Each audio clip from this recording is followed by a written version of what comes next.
Hello welcome friends. तो दोस्तों आज है 28 सितंबर 2022 और आज सेकेंड शिफ्ट में एग्ज़ाम हुआ है इंग्लिश ऑनर्स पेपर 8 का।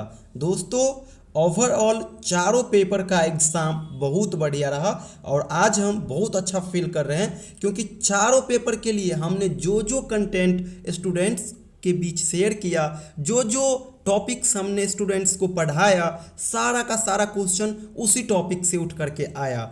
जिस प्रकार से दोस्तों पेपर 5 से लेकर के पेपर 7 तक सारा का सारा क्वेश्चन हमारे गेस पेपर से आया, सेम इसी प्रकार से लास्ट पेपर यानी आज की पेपर 8 में भी सारा का सारा क्वेश्चन हमारे गेस पेपर से ही आया है। तो चलिए क्वेश्चन पेपर का रिव्यू भी करते हैं और आपको बतलाऊंगा कि कौन से क्वेश्चन है जो हमारे गेस क्वेश्चन से आए हुए हैं। साथ ही साथ फोनेटिक ट्रांसक्रिप्शन का जो आंसर है वो भी मैं आप लोगों को यहाँ पे इस वीडियोस के माध्यम से शेयर करेंगे। तो चलिए वीडियो शुरू करते हैं। दोस्तों अन्य पेपर की तरह ही यहाँ पे भी आपके पास 3 घंटे का समय होता है और टोटल 100 मार्क्स का पेपर होता है। 45% आपको लाना होता है क्वालिफाई करने के लिए, मैक्सिमम आप जितना ला लो। दोस्तों मैं आपको बार बार कहा था कि सेक्शन ए में जो 15 मार्क्स का क्वेश्चन आएगा वो लैंग्वेज से आएगा। बार बार मैं आपको कह रहा था कि क्वेश्चन अगर आएगा तो लैंग्वेज से ही आएगा। सेक्शन ए में देख लीजिए कौन क्वेश्चन हमारे गेस क्वेश्चन से आए हो। ह्यूमन लैंग्वेज और एनिमल कम्युनिकेशन, ये मैं आपको बताया था याद करने के लिए। देखिए ह्यूमन लैंग्वेज से आ गया। सेम इसी प्रकार से ये तो डायरेक्टली हूबहू सवाल है। सोशल एस्पेक्ट्स ऑफ लैंग्वेज, ये भी क्वेश्चन हमारे ही गेस क्वेश्चन से आया है। एक मैं आपको एक्स्ट्रा बताया था कि वर्नर्स लॉ को कर लेने के लिए, इस बार लॉ से क्वेश्चन नहीं आया है, फिर भी कोई दिक्कत नहीं। मैं आपको बार बार कहा था, ये भी दिया था और सोशल एस्पेक्ट्स वाला भी दिया था। तो ये दोनों का दोनों क्वेश्चन हमारे गेस पेपर से। अब चलते हम सेक्शन 2 की ओर। दोस्तों बहुत सारे ऐसे स्टूडेंट्स होंगे जो कह रहे होंगे कि सेक्शन 2 का क्वेश्चन आपके पेपर से नहीं मिला, लेकिन मैं आप लोगों को बता दूं, मैं आपको बार बार कह रहा था कि वोवेल्स और कंसोनेंट्स इन दो को सही से पढ़ लेना क्योंकि ये दोनों फोनेटिक्स के अंतर आते हैं और सेक्शन 2 में जो सवाल पूछा जाता है वो फोनेटिक्स से रिलेटेड पूछा जाता है। और देखिए ये जो यहाँ पे आया हुआ है प्लोसिव एंड फ्रिकेटिव, ये कंसोनेंट्स का ही पार्ट है। मैं आपको कंसोनेंट्स में ही पढ़ाया था कि प्लोसिव भी इसका पार्ट्स होता है, फ्रिकेटिव्स भी होता है, नजल भी होता है, सारा होता है। आप गौर से देखिएगा कंसोनेंट्स वाले सेगमेंट में मैं आपको प्लोसिव भी पढ़ाया हूँ, फ्रिकेटिव भी पढ़ाया हूँ, नजल भी पढ़ाया हूँ। अराउंड 5 से 6 प्रकार के होते हैं, वो सारा मैं बताया हूँ। आर्टिकुलेशन ऑफ इंग्लिश, इस प्रकार की चीज़ें है ना, ये भी मैं आपको बताया हूँ। देख लीजिए ये क्वेश्चन मैं गेस इसलिए नहीं किया था क्योंकि ये क्वेश्चन 2021 में पूछा गया था, यानी ये क्वेश्चन रिपीट करके आया हो। वैसे 2021 में जो आया था वो आया हुआ था लिंग्विस्टिक का स्कोप और इस बार आया हुआ है ब्रांच, यानी लिंग्विस्टिक इस बार रिपीट किया है। अब चलते हम तीसरा प्रश्न की ओर।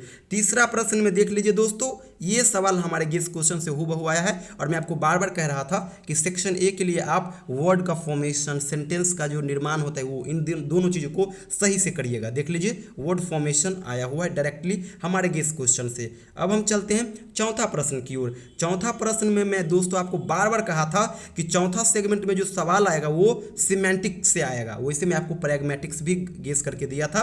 तो यहाँ पे सिमेंटिक्स और प्रैग्मेटिक्स इन दोनों के बीच जो है ना डिफरेंस पूछ रहा है, तो ये दोनों में आपको बड़ा डीप में कराया था और बार बार मैं आपको कहा था कि जब आप सिमेंटिक्स को सही से पढ़ोगे ना तो सिमेंटिक्स में ही आपको सिनोनिमी, इंटोनिमी, सिनेनिम्स, एंटोनिम्स, उसके बाद होमोग्राफी, होमोफोनी, पॉलिसमी, होमोग्राफी, सारा किस में आ जाता है, सिमेंटिक्स में आ जाता है। तो आपको ज़्यादा कुछ करना नहीं था, सिमेंटिक्स और प्रैग्मेटिक्स को ढंग से डील करना था। तो चौथा क्वेश्चन भी हमारे गेस क्वेश्चन से।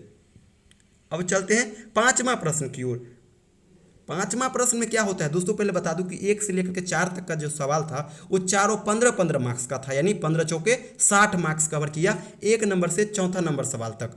पांचवा प्रश्न में क्या होता है, इस प्रकार से कुछ टर्म्स दिए हुए होते हैं और आपको क्या करना होता है, इसको ढंग से डिफाइन करना होता है, एग्जाम्पल देना होता है। और हर प्रश्न कितने मार्क्स के होते हैं, हर प्रश्न 5 मार्क्स करके 5 मार्क्स करके होते हैं। और ये जो यहाँ पे आप देख रहे हो टोटल ए से एच तक, यानी 8 सवाल 8 प्रश्न होते हैं और उस 8 में से आपको केवल 4 का जवाब देना होता है और वो चारों 5-5 मार्क्स करके होते हैं। देख लीजिएगा गौर से। एक्सेंट भी हमारे गेस से, intonation, GIE, slang, language and parole, and syntagmatic and paradigmatic relations. ये इतने आप जो देख रहे हो ना, 8 में से ये 6 जो देख रहे हो ना, ये 6 का 6 हमारे गेस क्वेश्चन से डायरेक्टली उठ करके आया है।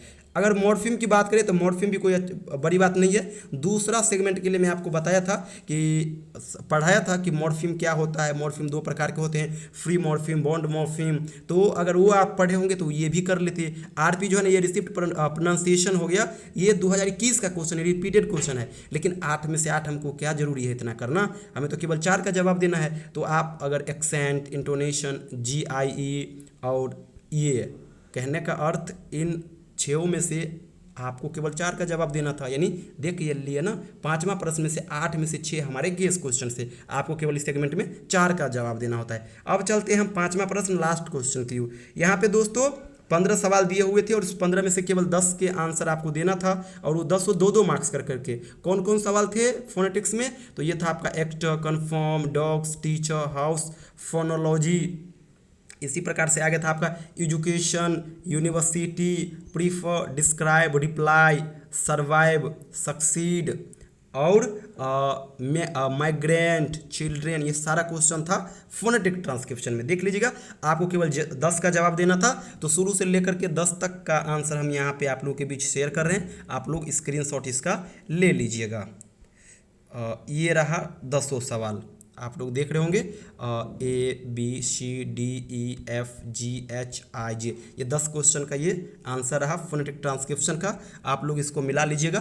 कहने का दोस्तों, पिछले 1 महीने से यूट्यूब पे बहुत ज़्यादा एक्टिव थे, और जब जब एग्ज़ाम करीब आया, कुछ कहीं ना कहीं स्टूडेंट्स से ज़्यादा प्रेशर हम पे था कि कहीं ऐसा ना हो कि क्वेश्चन एग्ज़ाम में टैली ना करे। लेकिन कुछ ऐसा नहीं हुआ, वही सवाल आया जो हमने स्टूडेंट्स के बीच शेयर किया। तो दोस्तों 19 से 22 सेशन वाले स्टूडेंट्स का आज जो हमारे से मिलना चाहिए था वो हमने आज तक आपको दे दिया।